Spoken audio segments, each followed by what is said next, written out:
Hello అండి. నేను ఈరోజు మార్కెట్కి వెళ్ళాను. ఫ్రైడే కదా, మా ఏరియాలో సంత జరుగుతుందన్నమాట.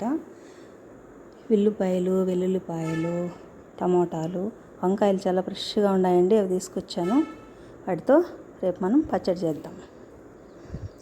అంతేనండి, వంకాయల్ని పలుసుగా తరుక్కొని పెనం పెట్టి ఆయిల్ వేసుకోవాలి. ఆయిల్ వేడైన తర్వాత తరిగి పెట్టుకున్న వంకాయల్ని బాగా మీడియం ఫ్లేమ్ మీద బాగా వేపుకొని పక్కకు తీసుకోవాలండి. అదే ఆయిల్లోనే మిగతా ఇంగ్రీడియంట్స్ అంతా వేసి ఒకదాని తర్వాత ఒకటి వేసి బాగా దోరగా వేయించుకోవాలి.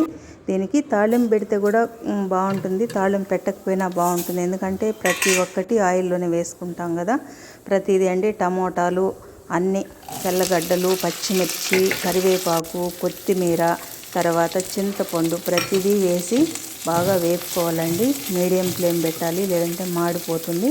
మీడియం ఫ్లేమ్ పెట్టి బాగా వేపుకున్న తర్వాత చింతపండు, కొత్తిమీర అంతా కూడా వేసుకొని వేపుకోవాలండి.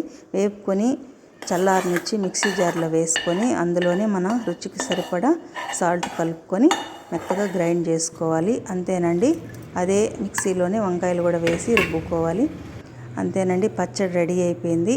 పచ్చడి కనుక మీకు నచ్చితే ఒకసారి ట్రై చేయండి. మీరు కూడా నచ్చితే నా ఛానల్ని లైక్ చేయండి, షేర్ చేయండి, నా ఛానల్ని సబ్స్క్రైబ్ చేసుకోండి. ఓకే అండి, థ్యాంక్ యూ ఫర్ వాచింగ్.